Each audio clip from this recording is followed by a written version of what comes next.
Hi all, welcome back to my channel, Kwilterkris. My name is Kristen and I'm so glad you're here. So today I am working on the block of the month. This is Fat Quarter Shop's Designer Mystery Block of the Month. This is block 8. And yeah, so I'll be putting this together in this video. Next week, I have some updates coming up. I'm going to show you what I've been working on. I've been really busy in my personal life. I'll probably share some of those updates with you as well. But I hope you like this video. Thank you so much for watching. Okay, so today we're working on block 8 of the 2025 Designer Mystery Block of the Month. This is done by Chelsea Stratton. The block is designed by Chelsea Stratton. It seems pretty straightforward. It's a star within a star. And these are the fabrics we're going to work on.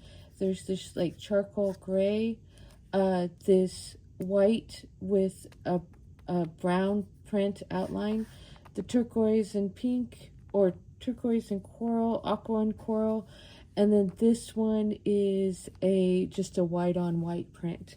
So I'm going to get these all pressed and cut out, and then I will put it together. Okay, so we have everything cut out here, and we're going to start with A and C, and we're just going to put the rest aside. Okay, and this is pretty straightforward. The whole block, I feel like, is pretty straightforward. So make sure you know the right side versus the wrong side. Sometimes on these white to white prints, it's hard to tell.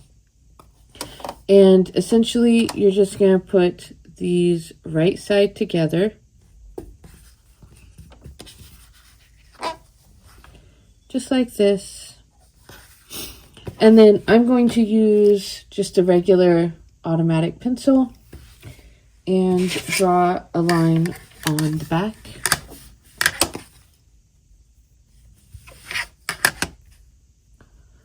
So you draw it corner to corner, like so. Then you have the pencil line. The pencil will come out in the wash. Then about a 1/4 inch over, you're going to draw another one, flip it around, and you're going to draw another one. So you're going to sew on these lines, and then you'll cut it in here, and then you'll have 2 half square triangles. So I am going to do this other one, and then I will sew it together, and I will come back and show it to you. Okay, so we have these both sewn together.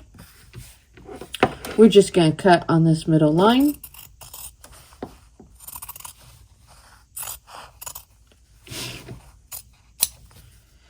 And then I'll get these all pressed, and I'll show you the next step. We're going to use piece F. Okay, so we've got these all sewn on. Now we're going to take our piece F,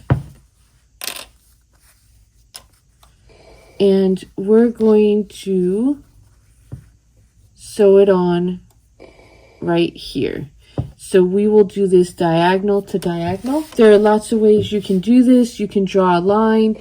You can use seam tape on your machine, however you want. I'm probably, because it's just 4 pieces, I'm going to draw a line and then sew it on there, and I'll come back and show it to you.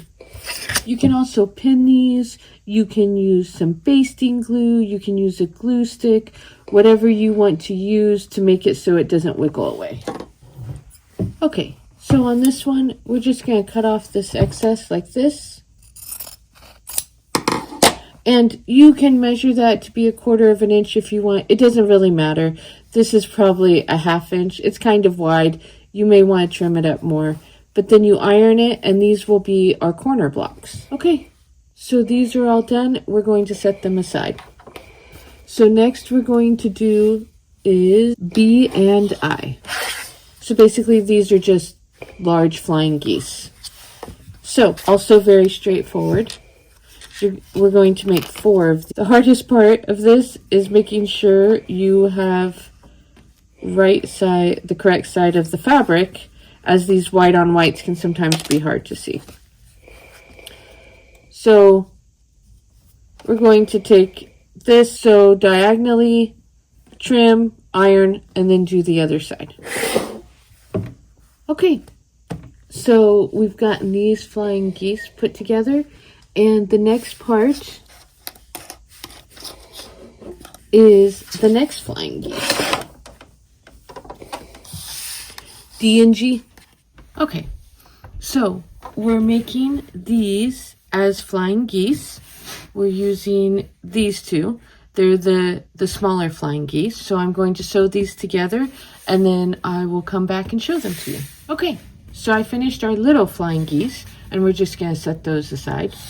And then next we do E and J, and this is pretty straightforward.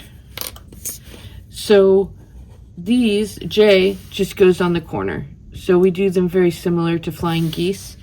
And you can do them 2 at a time. So we're just going to sew diagonally here, and then we'll sew this one diagonally here. I'll cut off the excess, iron it open, we'll do the other side, and I'll come back and show you what that looks like. Okay, here's our center block. It's so cute. Okay, so this is super easy. We then take our small flying geese. We just put them by themselves on each side. So it looks like I might need to trim this up a little bit. Then we attach these. We're going to attach H to the end of these other two, and that will give us our first star. And then we'll do the bigger star around it. So I'll get to work on that and show it to you. Okay, here's our first star, and it's so cute. Okay, so I'm going to do the same thing with this that I did with these flying geese. So we'll put one of these on each side. We'll put one of these on each side, and then these are our corner blocks. So I'll work on that and come back and show you. So I finished my block, but I did these turned around. So, I talk a lot on this channel about owning your mistakes and not worrying if it's perfect. So I'll have to think about if I rip this out or not. I think I probably will, because this aqua kind of creates drama at the top, where when it's turned like this, you don't quite get that same effect. So yeah, you'll see in the next step when I do the setting, and then when I show you all the blocks together, whether or not I fix it. Okay, here's my square all finished. As you can see, I fixed my issue, but it's all finished. And then I'll show you all of the squares together. Okay, here are the finished squares. So the first 2 rows, they're a little wrinkly because of how I've been storing them. But I promise they all fit together really nicely. And then our new block is there. This was block 8. So we have 4 more blocks to go. Thanks so much for watching. I hope you liked it. Bye-bye now.